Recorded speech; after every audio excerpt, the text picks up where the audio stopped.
So dear students, welcome back again on our e-learning platform of GS College of Commerce, Wardha. And today I will continue your lecture of Business Economics for BCCA 3rd Sem. In earlier lectures, we have gone through with different laws of production under the heading Theory of Production. In that we have seen what is law of variable proportions and what is law of returns to scale. In that we have seen, means in the last lecture only, we have seen what is cost, rather what is costing. Actually, from producer's point of view, it is very much essential to take various financial decisions, and for those decisions finance is required, and finance is the essence of each and every business. The producer, he always thinks about how much money, how much cost I would require to start or to open any kind of business activity. Okay, maybe the business is going to engage himself, maybe a small scale business or a large scale business, but the finance is essence. Means very first he has to think about finance, how much money is available with me and how much I need to adjust with the input factors, that is land, labor and capital.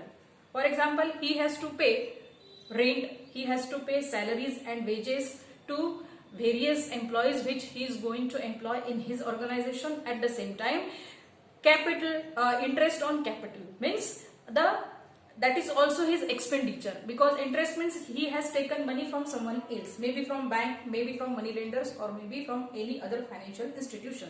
So for that reason he has to make in advance, he has to do the the advanced work related to the costing, means how much money I will require for paying the rent for the whole year or per month, how much money I require to pay the wages and salaries to the laborers and other employees of the organization, and how much interest he has to pay for the capital from where he has raised his capital.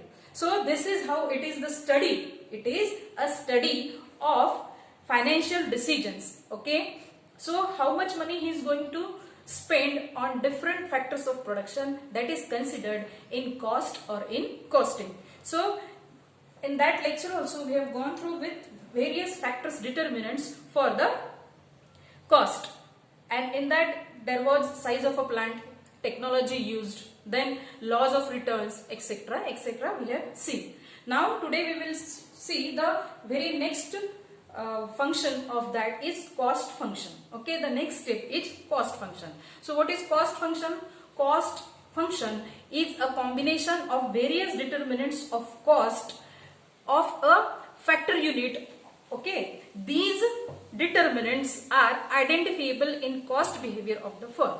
So cost function refers to the mathematical or a functional relationship between the cost of product and other different determinants of the cost. So cost is a function of prices of input and the rate of output. Okay, we will see here the same thing is written. What is cost function?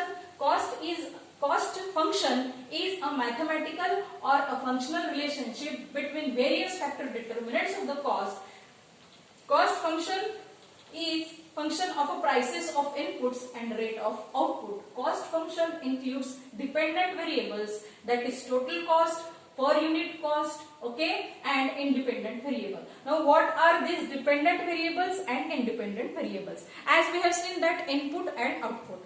The output 99% depends on the quantity of input which is engaged by the producer in the business. It means what?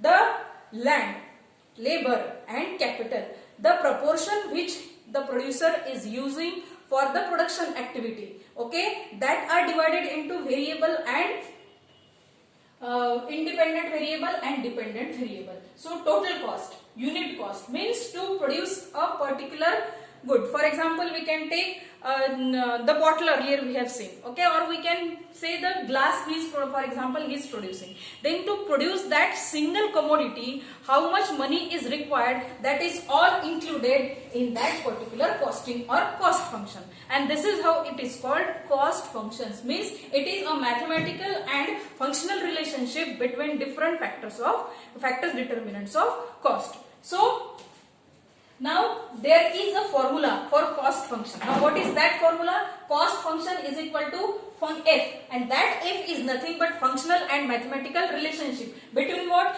Dependent variable and independent variable. So cost function is equal to functional f, that f stands for function in bracket f o p t u.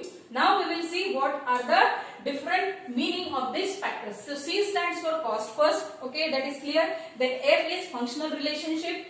Then P stands for size of the plant, okay. What is this? P stands for size of the plant. F stands for functional relationship. F is factor input prices. This F means factor input means what are the input factors? Land, labor and capital. So how much money? Okay, that is prices. Then O stands for rate of output. T is state of technology used in the production process, and U is utilization of production capacity. All these we have seen yesterday. These are all the factor determinants for the cost function.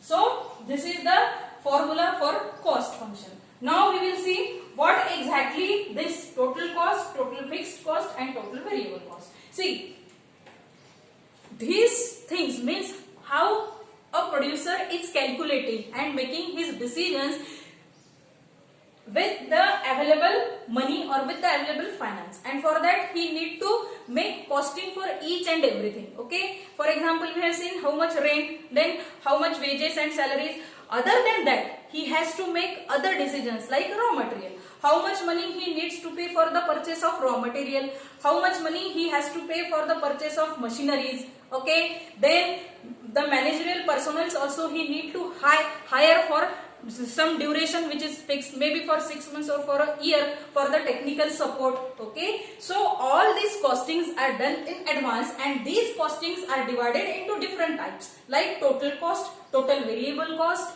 then fixed cost, average fixed cost, average then total marginal cost. Today only we will see these three types of cost. Now what is this total cost? So total cost is a sum and aggregate of all expenditure incurred by a firm for given level of output. What is that?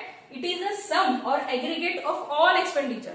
Total sum means, as we have seen, what is output? It is a total quantity of goods and services produced. Now to produce this total quantity of goods and services, to produce the total commodities and output, how much expenditure has been incurred, that is called total cost. That is, total cost is a sum and aggregate of all expenditure incurred by the firm for a given time, for a given level of output, okay. See, things are already advanced by the producer, okay, that such and such is the producer, he needs to, for example, the cement. For that cement production or for that glass production, what the input factors, what is the costing for all the input factors, he has to decide in advance. He has to take decisions regarding the finance for those inputs or for those factors like raw material purchasing factor, wages, rent, etc. So it is a sum and aggregate of all expenditure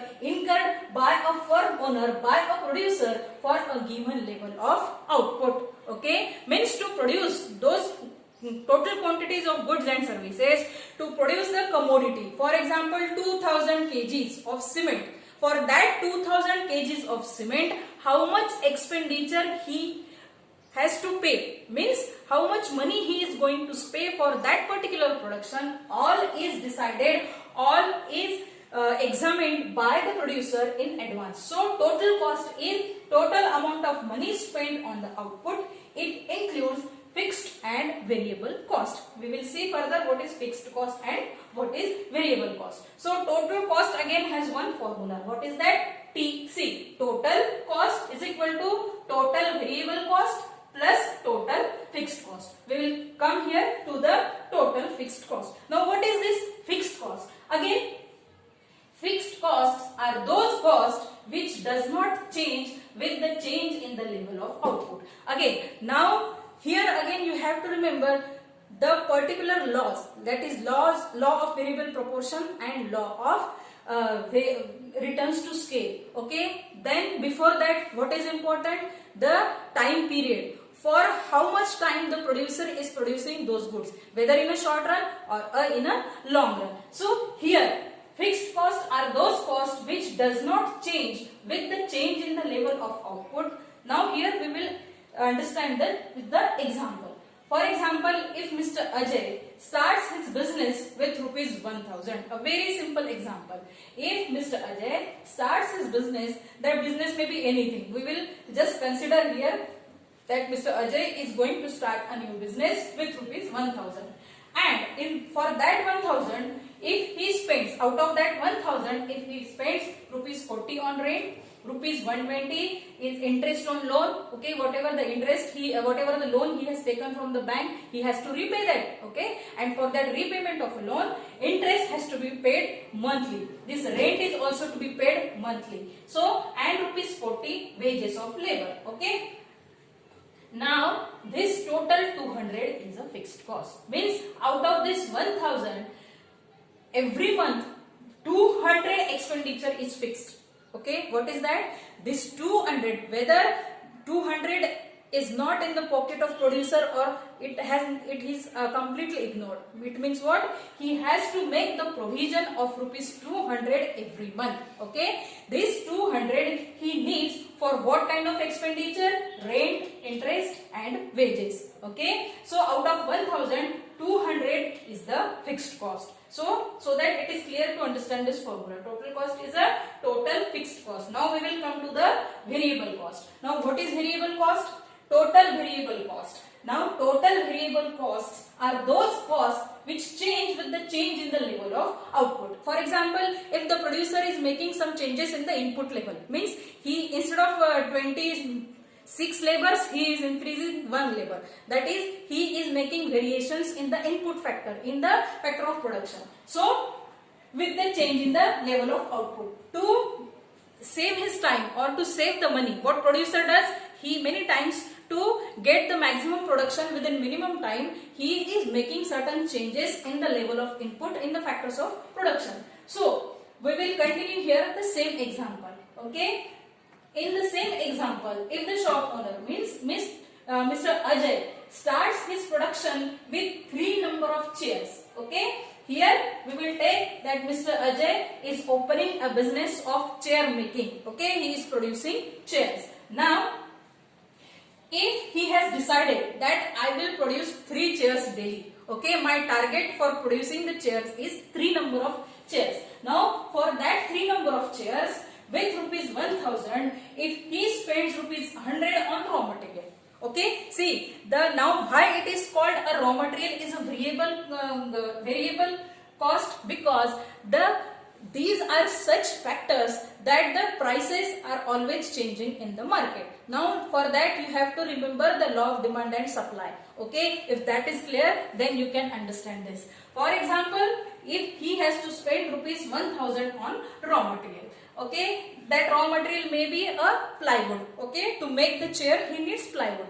For example, in the next month or after 3 months to 4 months, the 100 rupees may be increased by 200 rupees. It is not necessary the products, the raw material which he has purchased in the month of May, it will be same in the month of August or in the month of June, July. The prices may get changed, and that is why it is called a variable cost. And in that variable cost, if he spends rupees 100 on purchase of raw material, then what will be the total variable cost? Total fixed cost plus variable cost means 200 plus 300, that is 300. Means out of this 1000, 200 is fixed cost, that is not going to change, but this 100 may be changed due to the change in the prices of the products of raw materials in the market. So 200 plus 100, this is the existing expenditure for the producer to produce the goods, to produce the total quantities of chairs in this case. Clear?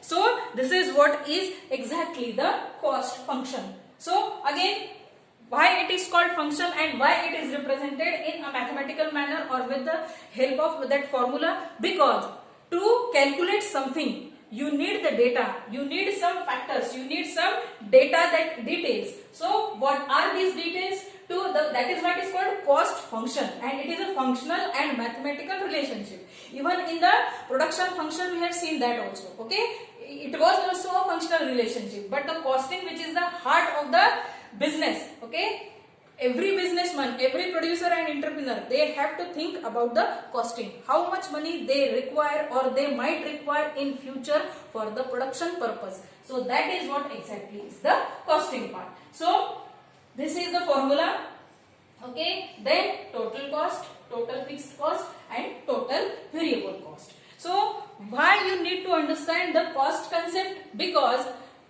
if you understand the costing part, so it is better for you that in future you can also open your own business or you can also start your business activity. But for that reason, the basic concept should be clear, and that is why the theory of cost or theory of this cost function, to understand these topics, you must have the detailed look of what is total cost, what is total fixed cost, what is total variable cost, what is variable cost, okay, then what is average fixed cost. That we will see in our next next lesson. But before we sum up today, this formula is very important, okay. This is what is cost function. If you understand this function, it means the